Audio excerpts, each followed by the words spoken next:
ಬನ್ನಿ ವೀಕ್ಷಕರೇ, ಕುಂಭರಾಶಿಯವರಂದ ತಕ್ಷಣ ಯಾವತ್ತಿಗೂ ಸಂಶೋಧಕವಾಗಿರತಕ್ಕಂಥ ಮನಸ್ಥಿತಿ, ಒಂದು ರಿಸರ್ಚ್ ಮಾಡುವಂತಹ ಒಂದು ಗುಣ, ಯಾವುದೇ ಒಂದು ವಿಚಾರ ಇದ್ರೂ ಕೂಡ ಅದನ್ನ ಕುಲಂಕುಷವಾಗಿ ಪರಿಶೀಲಿಸುವಂತಹ ಮನಸ್ಥಿತಿ, ಮತ್ತೆ ಒಮ್ಮೆ ನೋಡಿದ್ರೆ ಸಾಕು ಅದನ್ನ ಸಡನ್ ಆಗಿ ಅರ್ಥೈಸಿಕೊಳ್ಳುವಂತಹ ಸಮಯ ಪ್ರಜ್ಞೆ ಇರತಕ್ಕಂತಹ, ಸಮಯಕ್ಕೆ ಹೆಚ್ಚಿನ ಮಹತ್ವವನ್ನು ಕೊಡ್ತಕ್ಕಂತಹ ವ್ಯಕ್ತಿತ್ವ ಯಾರ್ದು ಅಂತಂದ್ರೆ ಅದು ಕುಂಭರಾಶಿಯವರದು ಅಂತ ಹೇಳ್ಬೇಕು.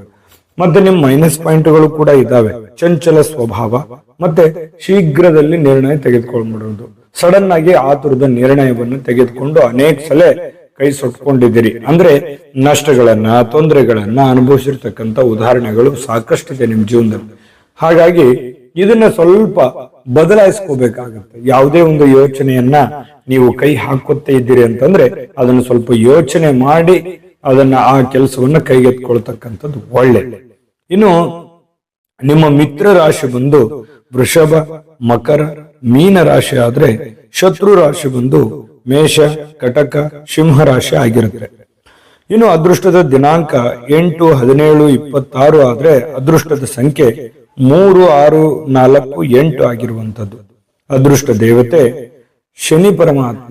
ಶನಿ ಪರಮಾತ್ಮ ನಿಮ್ಮ ಅದೃಷ್ಟ ದೇವತೆ ಆಗಿರುವಂತದ್ದು. ಶುಕ್ರವಾರ ಮತ್ತು ಶನಿವಾರ ಅದೃಷ್ಟದ ದಿನ ಆಗಿದೆ.